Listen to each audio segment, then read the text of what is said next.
2022년 10월 2일 가스켓 주인을 시작하도록 하겠습니다. 문단은 10편 128편을 읽음으로 예배로 나아가겠습니다. 함께 읽겠습니다.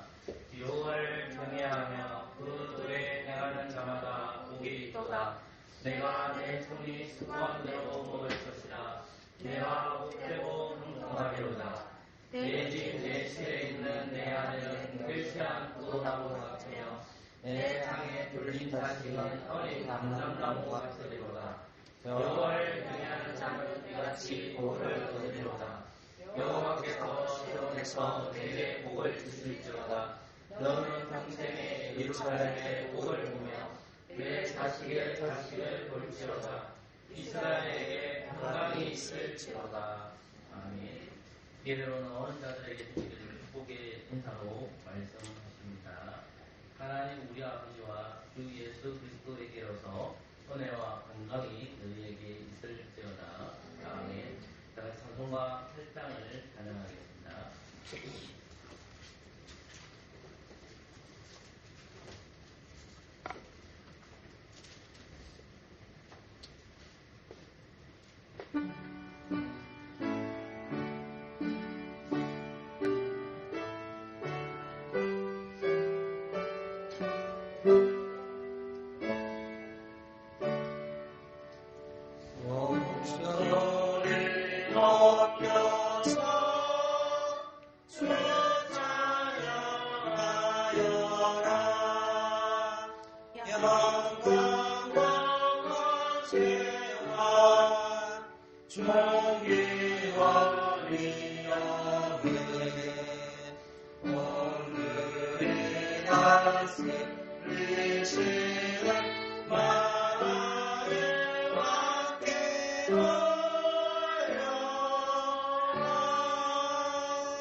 우리 지난 사도신경으로 노래하겠습니다.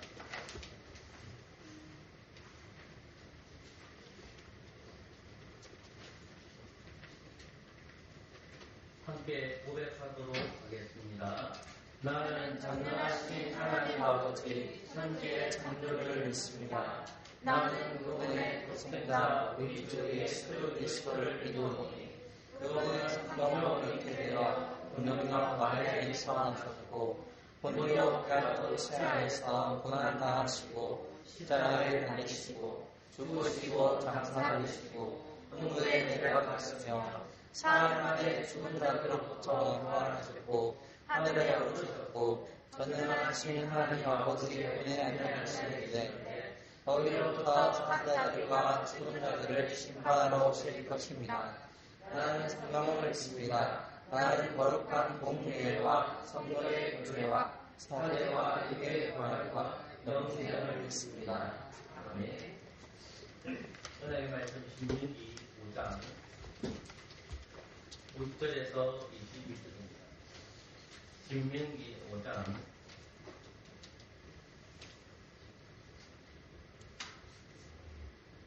6절에서 22절 한 절씩 교독하도록 하겠습니다.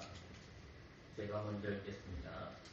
나는 너를 애국 땅에서 정되었던 집에서 인도하여 낸 너희 하나님 여호와로라. 나 외인을 위하는 시대를 내게 있게 말씀이라. 너는 자기를 위하여 새긴 우상을 만들지 말고 요 하늘에 있는 것이나 아래로 땅에 있는 것이나 땅 및 물속에 있는 것에 아무 형상이든지 만들지 말며 그것들에게 절하지 말며 그것들을 섬기지 말라. 나 여호와 너를 부르는 지소하는 일즉 나를 위하는 자의 죄를 갚되 아미로부터 하늘이고 삼산에까지 이르러가니와. 나를 사랑하고 내 계명을 지키는 자에게는 현재까지 은혜를 베푸느니라. 너는 너의 하나님 여호와의 이름을 만능히 끊지 말라. 나 여호와는 나의 이름을 만능히 끊는 자를 죄 없는 줄로 인정치 아니하리라. 여호와 너희 하나님이 내게 명한 대로 안식일을 지켜 거룩하게 하라. 요셉하는 일서 내 모든 일을 할 것이나 죄치는 너희 하나님 여호와의 안식인즉 너나 내 아들이나 내 딸이나 내 남종이나 내 여종이나 내 소나 내 낙이나 내 모든 육축이나 내 고난에 구하는 객이라도 아무 일도 하지 말고 내 남종이나 내 여종으로 너같이 안식하게 할지니라. 너는 기억하라. 내가 이 땅에서 종이 되었더니 너희 하나님 여호와와 거하심과 별로 너를 이끌어서 인도하여 하나니 그러므로 너희 하나님 여호와가 너를 위하여 말하시기를 지키라 하느니라. 너는 너희 하나님 여호와의 명한들을 내 부모를 공경하라. 그리하면 너희 하나님 여호와가 내게 주는 땅에서 내가 생명이 길고 복을 누리리라. 살해하지 말지니라. 가늠하지도 말지니라. 거짓하지도 말지니라. 내 이웃에 대하여 거짓 증거하지도 말지니라. 내 사랑을 담대지도 말지니라. 내 이웃의 집이나 내 명치나 내 남편이나 내 여종이나 내 소나 내 남이나 물론 내 이웃의 소유를 담대지 말지니라. 아멘. 차례 앉아주십시오. 십계명을 우리가 한 절씩 마음을 다하여 기록하였습니다. 일주일 동안에 하나님 앞에 존재하고 있으며 공적 예배 시간에 그 이름으로 예배하는 시간을 갖자 기도하겠습니다.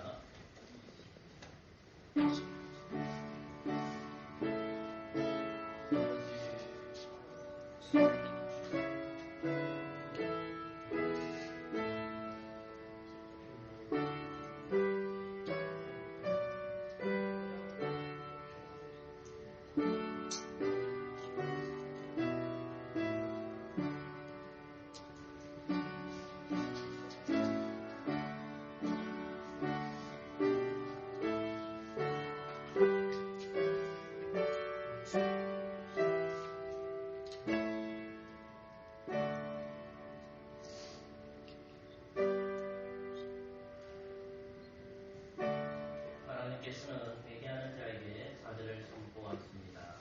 우리는 다 양 같아서 버릇 행하여 각기 제 길로 갔으니 여호와께서는 우리 무리의 죄악을 그에게 담당시키셨도다. 아멘. 감사의 찬송과 찬양입니다.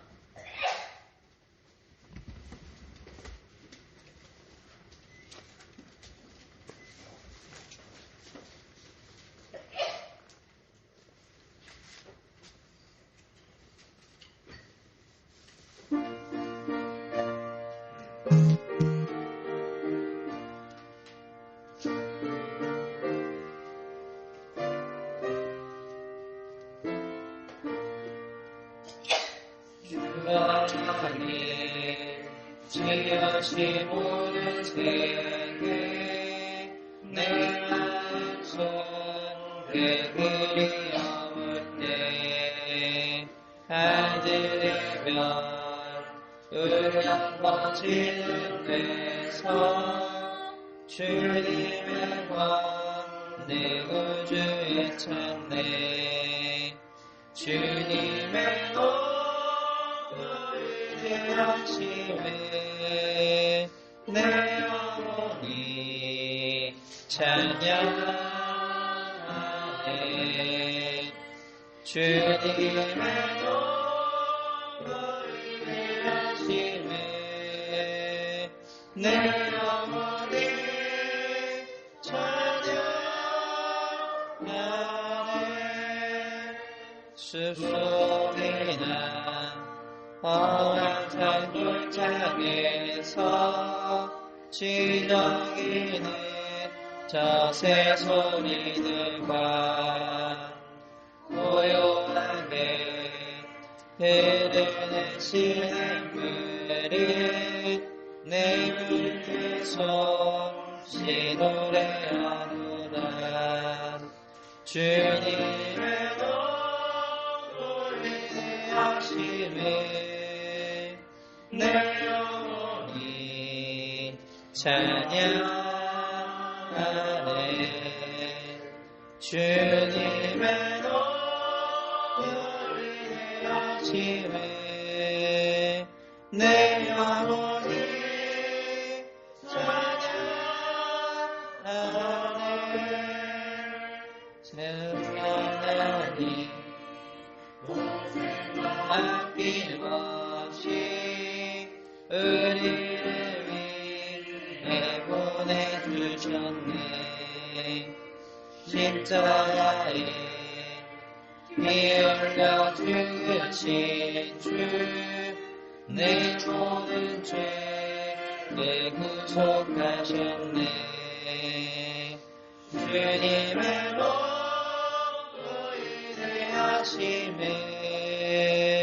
내 영혼이 찬양하네.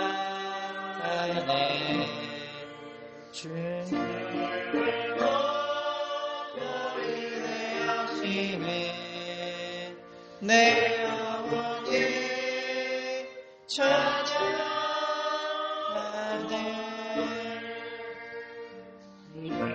예수 그 땅에 다시 올 때 저 천국으로 날 인도하리.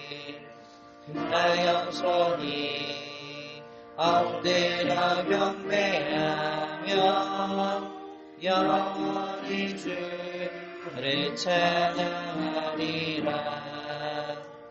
주님의 하심에 내 영혼이 찬양하네.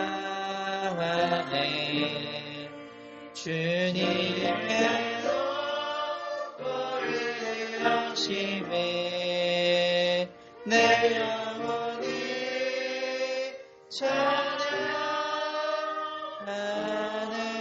찬양하네. 오늘 말씀은 누가복음입니다. 17장 22절에서 37절까지입니다. 누가복음 17장 22절에서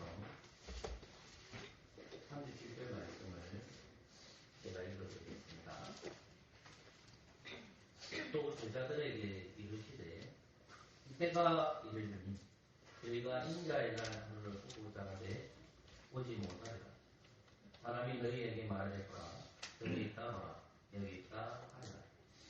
그러나 너희는 하지도 말고 듣지도 말라. 번개가 하늘 아래 이편에서 번뜩하여 하늘 아래 저편까지 친같이 인자도 자기 날에 걸어가리라. 그러나 그가 먼저 많은 고난을 받으며 이 세대에 버림바 되어야 하였습니다. 노아의 때에 된 것과 같이 인자의 때에도 들어가리라. 노아가 방주에 들어가는 날까지 사람들이 먹고 마시고 장가들고 시집가니 홍수가 나서 저희를 다 멸하였으며 또 롯의 때와 같으리니 사람들이 먹고 마시고 사고 팔고 신고 집을 짓더니 롯이 소돔에서 나가는 날에 하늘로서 불과 유황이 비오듯 하여 저희를 멸하였느니라. 인자의 나타나는 날에도 이러하리라. 그날에 많은 사람이 지붕 위에 있고 그 세간이 집안에 있으면 그것을 가지러 내려오지 말 것이요 밭에 있는 자도 이와 같이 뒤로 돌이키지 말 것입니다. 롯의 설을 생각하라. 무릇 자기 목숨을 보존하고자 하는 자는 잃을 것이요 잃는 자는 살리리라. 내가 너희에게 이르노니 그 밤에 두 남자가 한 자리에 누워 있으면 하나는 데려감을 당하고 하나는 버려둠을 당할 것이요 두 여자가 함께 내를 갈고 있으면 하나는 데려감을 당하고 하나는 버려둠을 당할 것입니다. 제가 대답하여 가로되 주여 어디 오니까 따라가되 죽음이 있는 곳에 독수리가 모이느니라 하십니다. 아멘. 그러신 하나님 감사합니다. 하나님의 나라는 생각으로 세 번째 장입니다. 오늘 롯데스를 깊이 생각하려고 합니다. 주님 우리와 함께하여 주시옵소서. 예수 그리스도 이름으로 기도합니다. 아멘. 하나님 나라에 대한 둘째 말씀을 이제 전하려고 합니다. 22절부터 37절 말씀을 묵상하고 그 말씀 속에 있는 부분에서 롯의 틀에 대해서 생각해 보려고 합니다. 32절 말씀이 롯의 틀을 생각하리라는 말씀이죠. 수요 기도회나 주일 오전 예배에 참석하시는 분들이 계속해서 이 설교를 듣고 있기 때문에 잘 이해할 것이라고 생각합니다. 이 말씀의 시작은 20절부터 시작됩니다. 예수님께서 운동병자를 10명을 치료하시고 나서 제사장들을 보이려고 했었을 때 가는 도중에 한 사람이 찾아옵니다. 모든 사람이 다 나왔지만 한 사람이 이방인이라는 것을 확인했습니다. 우리가 성경을 읽을 때 이방인에게 이제 본의 역사가 일어납니다. 그러니까 이스라엘 백성들이 찾아온 것이 아니라 이방인이 찾아왔다는 것은 점점 그리스도께서 십자가를 지고 가야 할 때가 점점 다가오고 있음을 확인하는 것입니다. 본의 시간표가 점점 다가온다는 말입니다. 구약시대에는 이스라엘 백성들이 하나님의 언약 백성으로 부르심을 받았지만 이제 예수 십자가의 사건과 오순절 성령 강림 사건을 통해서 이제 예수 그리스도를 믿는 사람들이 이스라엘에게만 되어야 되는 것이 아니라 예수 그리스도를 피조를 영접하는 사람, 성령을 통해서 영접하는 사람들은 이스라엘이든 여러 나라에 흩어진 사람이든 간에 그 인종을 구분시키지 아니하고 하나님께서 구원하시겠다는 말입니다. 아직까지는 예수님께서 십자가에 지는 사건과 하늘로 승천하신 사건과 그리고 성령님을 던지신 사건이 이루어지지 않고 지금은 예수님의 공생의 마지막 때문에 일어나는 일입니다. 그러니까 문둥병 10명 중에 한 사람이 이방인이 왔다는 것은 그 시기가 점점 가까워졌다는 것입니다. 그 시기라는 것은 이제 예수님의 십자가를 지어야 할 사건이 점점 다가온다는 말입니다. 그리고 나서 이제 17장 20절부터 이어지는 말씀이 바리새인의 질문입니다. 이제 바리새인에 대해서 이해할 것입니다. 바리새인은 종교 지도자입니다. 바리새인은 하나님의 말씀을 가르치는 사람이었지만 여러분이 하나님의 말씀을 묵상하게 되면 그 하나님의 말씀을 가르치는 자들이 무엇을 쫓고 있는가를 확인합니다. 그들은 하나님의 말씀을 가르치는 자였지만 돈을 사랑하는 자였습니다. 항상 예수님께서 이적을 행하시거나 말씀을 선포하셨을 때 딱 나타나는 선생님이 계신데 바리새인은 끝까지 예수님을 따라다니면서 다시 역할을 했고 예수님의 이적과 예수님의 말씀을 받아들이신 사람이 아니었습니다. 그래서 그들은 예수님이 질문했던 것이 뭐냐면 하나님의 나라에 대해서 질문합니다. 어느 때만입니까? 우리가 하나님의 나라에 대해서는 예수님이 생각하는 하나님의 나라의 개념과 바리새인이 생각하는 하나님의 나라의 개념이 다르다고 말했습니다. 바리새인이 생각하는 나라는 지금 현 시점에 있어서 하나님의 나라예요. 예수님이 생각하는 그 하나님의 나라는 현 시점이 아니라 그것은 우주적인 하나님의 나라입니다. 과거, 현재, 미래에 이루어져야 할 나라. 바리새인들이 지금 생각하는 하나님의 나라는 현 시점에 있어서 그들이 지배를 받고 있는 것은 로마의 정권 아래에 있었습니다. 우리나라는 이 본문을 볼 때에 잘 이해될 수가 있습니다. 바리새인적 관점입니다. 그래서 우리나라의 신앙인들은 민족주의를 가진 사람들이 교회 안에 많이 들어옵니다. 우리 교회는 8월 15일 되면 해방절이 됐을 때에 해방주일이라고 하면서 그 주일을 지키지 않습니다. 그러나 그 해방주의를 했을 때에 8월 15일 민족이 해방됐던 것, 나라가 해방됐다는 것을 증거하는 구절이 있는데 그 구절 자체가 어디에 보냐면 출애굽기 19장을 낭독합니다. 그러니까 제가 말씀을 드리고 싶은 말씀은 뭐냐면 장로교인이든 안동교인이든 성복음 속해 있는 사람들이든 대부분이 민족주의 생각을 가지고 교회에 출석하시는 분들이 많다는 것입니다. 왜냐하면 우리는 일제라는 시대를 겪었기 때문에 일제의 강점기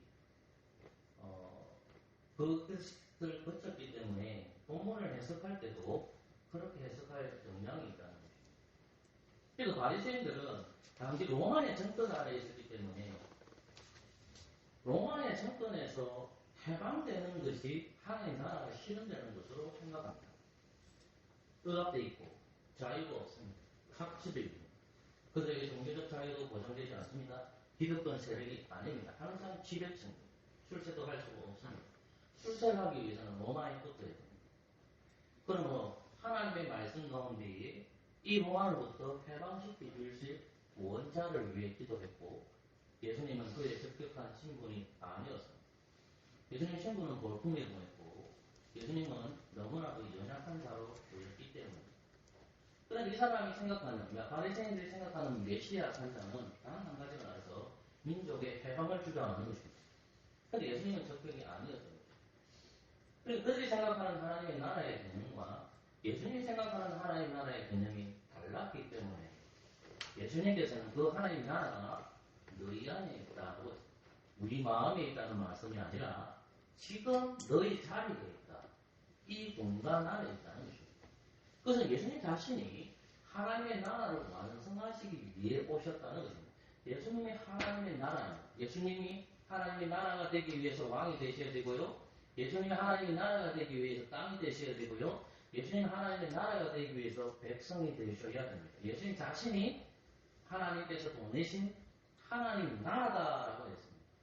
사랑하는 성도 여러분, 성령께서 활동하시고 역사하시는 분은 이 말씀이 이제 어떤 말씀인지 우리의 귀에 들려줘야 됩니다. 여전히 이 설교가 들려지지 않으면 죄송하지만 성숙하지 못한 것입니다. 바리새인들은 그런 나라를 찾는 것입니다. 바리새인들이 원하는 것은 그들이 억압되어 있던 것에 있어서 해방되는 나라였습니다. 저가 여러분들이 생각하는 나라는 그런 나라가 아닙니다. 죄와 사망에서 해방시켜 주시는 그 나라를 실현하시기 위해서 그리스도께 오셨다는 것입니다. 그런데 바리새인들에게는 그 날과 그 시를 가르쳐 주지를 않습니다. 그런데 예수님께서는 22절부터 여러분들 37절까지 말씀을 읽으면 그 하나님의 나라에 대한 설명보다도 그 하나님의 나라의 때에 대해서 설명합니다. 그 때에 두 때가 나오는데 그것이 노아의 때와 가능하면 롯의 때를 설명하고 있는 것입니다. 24절 말씀을 보면 그 때의 징조의 어떤 나타나는 것이 나타나는데 24절 말씀에서 예를 드시고 그 다음에 노아의 때와 롯의 때를 한번더 보고 있습니다. 그럼 24절 말씀을 같이 읽어볼까요? 시작. 번개가 하늘 아래 위편에서 번뜩하여 하늘 아래 저녁같이 미친같이 인자로 저희 날에 드러나리라. 사랑하는 성도 여러분, 인자도라는 말은 예수 그리스도입니다. 저는 24절을 설명하면서 25절을 어제 전체 기도회 때에 설명했습니다. 자, 25절 말씀을 보십시오. 그러나 그가 인자죠. 자, 그때가 오기 전에 인자가 그가 나옵니다. 많은 고난을 받으며 이 세대에 버림받아야 한다는 것은 뭐냐면 십자가의 사건을 언급하는 것입니다. 이 세대에 버림받아간다는 것은 먼 미래적 사건이 아니라 예수님이 십자가를 질 때 이스라엘 백성들이 예수 그리스도를 버린다는 말입니다. 그러면 24절 말씀 그 버리고 나서 조금 있다가 일어나는 것입니다. 물론 24절에 역사할 때 예수님의 공생애가 3년이고 예수님이 살아보신 시간이 33년의 인생은 그리 긴 인생이 아닙니다. 우리가 이 세상을 살아갈 때 만약에 긴 역사를 볼 때 예수님께서 산 인생은 33년의 인생이고 정말 동계의 꿈쩍이 같이 짧은 인생을 살았던 것도 볼 수가 있습니다. 그러나 동시에 이 24절 말씀은 인자가 고난을 받고 나서 십자가에 죽으시고 부활하시고 하늘로 성장하셔서 다시 그 인자가 영광받는 날이 올 거라는 겁니다. 그 말씀이 뭐냐면 24절에 번개의 번쩍이 같이 내려올 것이라는 겁니다. 그래서 어떤 사람들은 지구 70년을 보는 거고 어떤 사람들은 먼 미래를 보는 거예요. 인자가 올 것이라는 거예요. 인자가 이 땅에 올라서 반드시 심판하실 것이라는 것이 먼 미래적 사건이 동시에 주 70년에 이 사건도 벌어진다는 말씀입니다. 저는 이 두 가지를 다 받아들여요. 주 70년에 인자가 오셨다는 것과 그리고 인자가 다시 재림하실 것이라는 것을 같이 보셔야 된다는 말. 한 가지만 보지 말고 둘 다를 보라는 것입니다. 자, 그러면 25절 말씀은 제가 여러분들에게 해석을 해드렸습니다. 고난을 받으며 이 세대에 버림받으리라. 예수님은 공생의 가운데에 십자가 도상에서 이스라엘 백성으로부터 버림을 당합니다. 왜 버림을 당할까요? 그들이 생각하는 메시아가 아니었기 때문에. 이스라엘이 생각하는 메시아는 단 한 가지에 집중합니다. 그것은 뭐냐? 정치적인 메시아. 정권에서, 로마의 정권에서, 로마라는 국가에서 해방되는 것입니다. 그럼 이것은 우리에게 먼 미래적 사건, 먼 과거적 사건으로 기억할 수가 있습니다. 물론 맞습니다. 그러나 여러분들에게서는 말하고 싶습니다. 우리도 동일하게 예수 그리스도를 믿는다는 것은 뭐냐면 죄와 사망으로부터 하나님의 나라를 세우기 여러분들이 부르심을 받으고 이 자리에 있는 것입니다.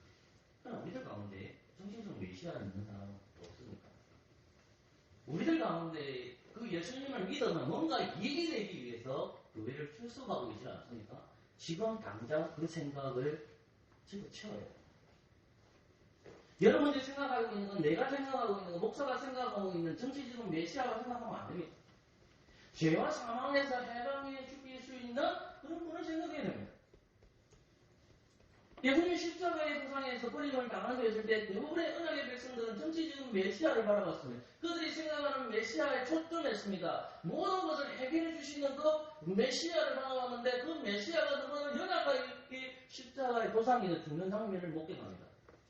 자기들의 꿈과 자기들의 비전과 자기들이 생각했던 그런 메시아에 대해서 못 미치는 그런 메시아가 보였습니다. 십자가의 도상에서 너무나도 혼약하게 로마의 정거에 십자가에 매달리며 저주의 폭풍을 당하면서 죽는 연약한 그 십자가에 매달리신 예수님이 매달려 있는 모습을 보는 것입니다. 저주받은 인간 모습으로, 나약한 인간의 존재의 모습으로 죽어가는 모습입니다. 우리도 동일하게 그런 신앙을 가지고 있다면 지금 당장 그것을 버리셔야 된다는 것입니다. 우리는 정치적인 메시아를 믿는 것이 아니라 구원의 메시아를 믿는 것입니다. 저와 여러분이 믿는 메시아는 죄와 사망에서 근저를 내어주실 그 메시아를 성령을 통해서 그러시기를 소망합니다. 그러면서 예수님께서는 이렇게 인자가 버림을 당한다 십자가의 사건들이 그리고 나서 26절 말씀이 24절에 대한 해석으로 들어갑니다. 번개의 때와 같이 임할 것이다. 갑자기 예수님이 이 땅에 임재하실 것이다. 이 말씀하십니다. 그리고 그 때를 가리키는데 그 두 때가 뭐냐면 노아의 때와 롯의 때라는 것입니다. 여러분 창세기 6장에 보면 찾을 필요 없습니다. 창세기 6장 5절과 8절부터 보면 이렇게 되어 있습니다. 이것은 노아의 때를 말씀하고 있습니다. 여호와께서 사람의 죄악에 세상의 가능함과 그 마음의 생각의 모든 계획이 항상 악할 뿐임을 보시고 땅 위에 사람을 지어졌음을 한탄하사 마음에 전심하시고 가라사대 나의 창조한 사람을 내가 지면에 쓸 부리되 사람으로부터 육축과 비는 것과 동등의 색까지 거리하니 이는 내가 그것을 지었음을 한탄함이라 하시니라. 그러나 노아는 여호와께 은혜를 입었더라 라고 했습니다. 노아의 시대에 주님께서 하나님께서 이 세상을 지었음을 심히 한탄했다는 겁니다. 노아와 그의 가족 외에는 구원을 받지 못했습니다. 그 말은 노아 시대의 때는 언약의 백성들, 하나님께 창조하신 그 사람들이 죄와 가정했다는 겁니다. 하나님의 백성답게 살지 못하고 그들이 타락했음을 주님이 보시고 심히 한숨을 쉬셨다는 말씀을 확인했습니다. 그래서 창세기 6장 6절 말씀은 땅 위에 사람 지어졌음을 한탄하사 마음에 근심했다는 것입니다. 노아의 때에 하나님께서는 노아에게 물로 심판하실 것이다 말씀하셨습니다. 120년 후에 그때 다르게 들었습니다. 120년 동안 네가 산 위에다가 하나님의 집 방주를 지어라. 배를 가야 합니다. 그 배를 지어 120년 동안 노아가 전한 것이 뭐냐면 배로 만들었지만 하나님의 심판이 가까워진다는 것을 이야기했습니다. 노아가 17장 27절에서 그렇게 말씀했음에도 불구하고 그 시대가 악했기 때문에 그 악한 시대를 얘기하고 있는데 17절 말씀 언급하고 있습니다. 예수님께서 노아가 광주에 들어가는 날까지 사람들이 먹고 마시고 장가들고 시집가더니 홍수가 나서 저희를 다 멸하였으며 라고 되어 있습니다. 인자의 임함이라는 것은 우리가 알 수 없습니다. 이 시대에 당대에도 인자의 임하는 시기는 알 수 없습니다. 주후 70년에 예루살렘에 멸망된다는 것을 이들이 모릅니다. 그리고 예수께서 최종적으로 재림하실 그날도 이들도 모르고 우리도 모릅니다. 그래서 우리는 한 가지는 알죠. 주후 70년에 인자가 오셔서 예루살렘을 멸망했던 사실을 알고 먼 미래에 인자가 이 땅에 다시 오실 것이라는 것은 하나님 아버지만 알고 우리는 모릅니다. 노아의 시대에는 그나마 그래도 120년 동안의 복음을 전하는 기간을 가지게 됩니다. 노아에게 방주를 만들라고 합니다. 내가 이 세상이 죄로 관련되어 있기 때문에 홍수로 심판하실 것이라는 것을 가지게 됩니다. 예수님께서는 그 노아의 시대가 어땠는지 17절 말씀에서 언급하고 있는 것이 먹고 마시고 장가들고 시집가는 겁니다. 사람이 살기 위해서 뭐 해야 됩니까? 먹어야 됩니다. 사람이 살기 위해서는 뭐 해야 됩니까? 마셔야 됩니다. 사람이 육체의 욕심을 쾌락을 따라가기 위해서 어떻게 해야 됩니까? 남자, 여자들은 장가들고 시집가야 됩니다. 그들은 장가갔고 시집갔습니다. 그들은 먹고 마셨습니다. 여러분, 저도 막 살을 빼려고 하는데 요즘 운동하기가 너무 싫고요. 일하기가 너무 싫고. 그냥 앉아서 편하게 그래요. 예배당에 일을 깍 쌌는데 하기가 싫어요. 근데 먹는 거는 맛있고, 이게 유튜브를 이렇게 보면, 다 한번 찾아가서 봅니다. 먹는 유튜브를 발굴 찾아보세요. 전부 다요. 30만 명 구독자고, 100만 명 구독자고, 그래요. 이 우리나라는 먹는 데 대해서 이 말에서 미안한 걸 들어가면 미친다. 근데 저도 살을 찌는 음식입니다. 먹고, 마시고, 시집가고, 장가들고. 우리가 집중되는 게 뭐냐면, 인생을 살아가는데 아직까지 20대, 30대 분이 계시지만, 제가 정말 미안한데 제가 50분 사니까 재밌는 게 없습니다. 저는 농구도 재미가 없고요. 탁구도 재미가 없고, 등산 가는 거 솔직히 싫고요. 근데 편지는 이게 듣고 싶은데, 그다지 뭐 재밌는 게 별로 없더라고요. 시집가고, 장가들고, 먹고, 마시고. 그런 사람들은, 마약도 하고, 술도 빠지겠구나 생각이 들었어요. 왜? 인생이 재미가 별로 없어요. 먹고, 마시고, 시집가고, 장가를. 우리 인생에 있어서 이 사람들이 살아가는 시점에 있어서 요한은 가르쳐 줬습니다. 심판이 온다. 지금 예수님께서는 인자가 올 거야. 하나님의 나라가 세워지는 그때가 올 거야. 그런데 예수님께서는 뭐라고 하냐면 노아의 때를 다 가르치는 거예요. 노아의 때 어땠니? 인자가 올 것이라는 것. 그것을 그들에게 가르쳐 주시기 인자의 때라는 것을 심판의 때를 가르치는 거예요. 그럼에도 불구하고 이 노아의 시대에는 대부분의 사람들이 그것을 받아들이지 않습니다. 시집가고 장가들고 심판은 없을 거예요. 이 세상은 영원할 거야 하는 생각을 하시게 됩니다. 그리고 나서 이어지는 것이 롯의 예를. 여러분, 롯에 대한 본문은 창세기 14장과 창세기 19장에 언급합니다. 제가 왜 창세기 14장을 언급했을까요? 아브라함에게 하나님께서 약속의 땅을 주셨는데 여전히 아브라함의 약속의 땅이 허락되지 않았습니다.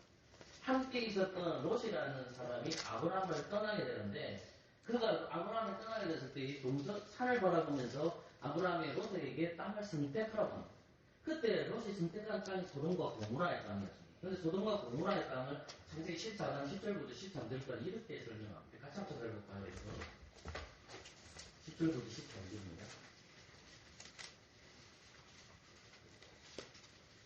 중간에 그렇게 하다가 영상이 너무 웃겼습니다. 10절부터 13절까지 다시 읽겠습니다. 시작. 이에 창세기 14장 10절부터 13절 시작. 이에 롯이 눈을 들어 흘렸습니까? 네. 잠시만요. 13장. 14장. 13장. 아, 말씀하시기 13장. 맞네. 13장입니다. 제가 맞았어요. 13장 10절부터 13절. 같이 읽을까요? 시작. 이에 롯이 눈을 들어 유다들을 바라본즉 수발까지 온 땅에 물이 넉넉히 여호와께서 소돔과 고모라를 대하시니 대구 땅과 같았더라. 그러므로 롯이 연한 온들을 택하고 동으로 옮기니 그들이 서로 떠난지라. 아브라함은 가나안 땅에 거하였고 롯은 현지 성들에 머무르며 그 장막을 옮겨 소돔까지 이르렀더라. 소돔 사람은 악하여 여호와 앞에 큰 죄인이었더라. 14장에서 보면 제가 여러분들에게 강조하는 구절은 10절입니다. 10절 보세요. 13절 10절. 롯이 눈을 들어 너를 바라본즉 소알까지 온 땅에 물이 넉넉하여 여호와께서 소돔과 고모라를 멸하게 되심으로 여호와의 동산도 같고 뭐가 같았더라? 예, 물이 풍성했고 곡식이 풍성했고 마치 다 쳐다보고 있으면 눈으로 보고 있으면 그것이 하나의 나라처럼 보이는 거예요. 그러니까 예수님께서 지금 바리새인들에게 말씀해 주는 건 이곳에 저곳에 있는 것이 아니다고 얘기했고 제자들과 똑같이 말씀하는 분들이 뭐냐면 하나님의 나라를 볼 수 임하는 것이 아니다. 또 여기 있다 저기 있다 하는 말 또 아니다라고 해요. 그리고 예수님께서 제자들에게도 이 말씀합니다. 23절에 사람들에게 너희에게 말하되 보라 저기 있다 보라 여기 있다 하리라. 그러나 너희는 거기 가지 말라는 거예요. 눈으로 보는 거예요. 자, 여러분들이 하나님의 나라를 소망하고 있다면 여러분이 하나님의 나라를 소망의 그 생각들은 뭐냐면 하나님께서 말씀해 주시는 죄와 싸우는 나라예요. 근데 우리가 생각하는 그 하나님의 나라의 개념이 성경에서 말하는 그리스도께서 말씀하시는 그 하나님의 나라에 대한 생각을 가지고 있어야 되는데 내가 생각하는 것이 눈으로 보는 것이 많잖아요. 여러분들이 생각하는 것은 눈으로 보는 거잖아요. 우리는 아직 봉사가 아니잖아요. 우리 교회에 눈먼 사람은 없잖아요. 봉사해주시는 분들은 집어 듣겠지만 우리 교회 출석하신 모든 사람들은 눈으로 보는 거잖아요. 눈으로 보는 하나님의 나라를 찾는 거예요. 아브라함은 하나님 주신 그 약속의 땅에 있는 겁니다. 근데 롯이 땅에 붙이다 보니까 소돔과 고모라가 너무나도 멋지게 있는 거예요. 너무나도 풍성하고 정말 에덴 동산처럼 풍성하게 보니까 그것을 보고 따라가는 거예요. 그래서 소돔과 고모라를 하니까 어떻습니까? 하나님은 없습니다. 하나님은 없습니다. 쾌락입니다. 동성민에게 판을 칩니다. 그래서 하나님께서 소돔과 고모라를 멸망시키기 위해서 아브라함을 찾아갔고 그 롯의 땅에 그래도 의인을 살고 있는 그를 구원하기 위해서 롯에게 천사들을 보냅니다. 천사 두 사람이 가게 됩니다. 천사 두 사람에게 롯에게 가르쳐주는데 이 성을 소돔과 고모라를 멸망시키기 위해서 왔다는 겁니다. 그것을 창세기 19장에서 설명하고 있습니다. 그런데 창세기 19장 14절에서 롯의 딸이 둘이 있었는데 아직까지 결혼을 안 한 것 같아요. 그 사이들에게 얘기합니다. 그 청혼한 사이라고 합니다. 19장 14절 이런 말씀이 옵니다. 롯이 나가서 그 딸과 청혼한 사이들에게 보았을 때 여호와께서 이 성을 멸하실 때니 너희는 일어나 이곳에서 떠나라 하되 그 사이들이 농담으로 여겼더라.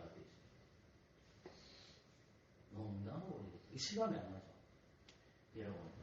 여러분들이 복음을 들고 있습니다. 여러분이 복음을 들고 있는 것은 예수 그리스도입니다. 근데 예수 그리스도께서 해주신 말씀이 뭡니까? 이 땅에 다시 오신다는 거예요. 뭐하기 위해서? 심판하기 위해서. 이 우리가 믿죠? 이 생각을 여러분들이 가장 친한 친구와 직장의 동료와 여러분의 세상에 나아가 내시고 있죠. 뭐라고 할까요? 농담으로 해요. 아무도 그 사실을 믿지 않습니다. 농담으로 하겠다는 거예요. 롯의 때에도 동일하게 소돔과 고모라의 사람들이 하나님을 사랑하지 않고 하나님께 예배드리지 않았습니다. 그러나 하나님께서 그것이 언약의 백성이 롯이 거하기 때문에 그 사이들에게 이야기했음에도 불구하고 그들이 뭐를 하겠습니까? 농담으로 하겠다는 거예요. 노아의 때에 하나님께서 불로 심판될 때 그들이 믿지 않고 롯의 때에 불과 유황불로 심판한다고 했을 때 사람들은 절대로 그렇지 않다 하는 것입니다. 그래서 예수님께서는 17장 29절에서 롯의 때를 이렇게 언급하고 있는 거예요. 롯이 소돔에서 나가던 날에 하늘로서 불과 유황이 비웃듯하여 저희를 멸하였느냐고 적혀있습니다. 그런데 28절 말씀 어떻게 되어 습니까? 롯의 때와 같으니 사람들이 먹고 마시고 사고 살고 심고 집을 짓는 데 일상적인 생활을 하는 거예요. 신발이 오지 않아. 그 말씀을 하는 거예요.